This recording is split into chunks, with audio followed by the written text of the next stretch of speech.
మీకు అధికారం లేకపోయినా మీరు 11 సీట్లు వచ్చినా మీరు ఇంకా ఇష్టానికి మాట్లాడుతున్నారు. అది గొప్పతనం మీలో. I have to appreciate your commitment. వాళ్ళని చూసి మనం చాలా నేర్చుకోవాలి కదా, వాళ్ళు ఎంత కమిటెడ్. 11 వచ్చినా మేము తగ్గమంటున్నారు.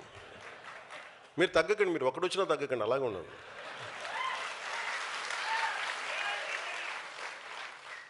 మీరు ఒకటి వచ్చినా తగ్గదు, అలా బలంగా ఉండండి. మిమ్మల్ని తగ్గమని ఎవడు చెప్పాడు? మీరు కరిగిపోండి, అయినా కానీ తగ్గకండి. వాళ్ళ వైసీపీ నాయకుడిని తగ్గించాలని ఎందుకు అనుకుంటాను?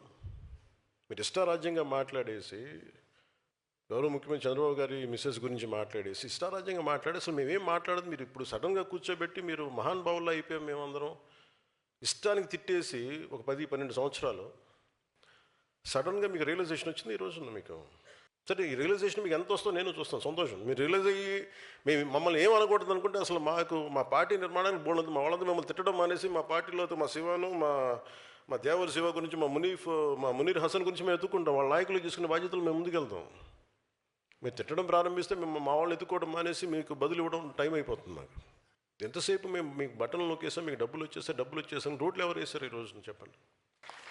అంటే మీరు 70 సంవత్సరాలు టైంలో కూడా పడని రోడ్లు ఎందుకు పడ్డాయి? Because infrastructure is very important. So మీరు తిట్టకపోతే ఖచ్చితంగా మేము బలపడతాం, సంతోషం. లేదు మీరు తిడతానంటే కూడా మేము తిట్టి మేము బలపడతాం. ఏదైనా మేము బలపడటం గ్యారంటీ. Choice is yours.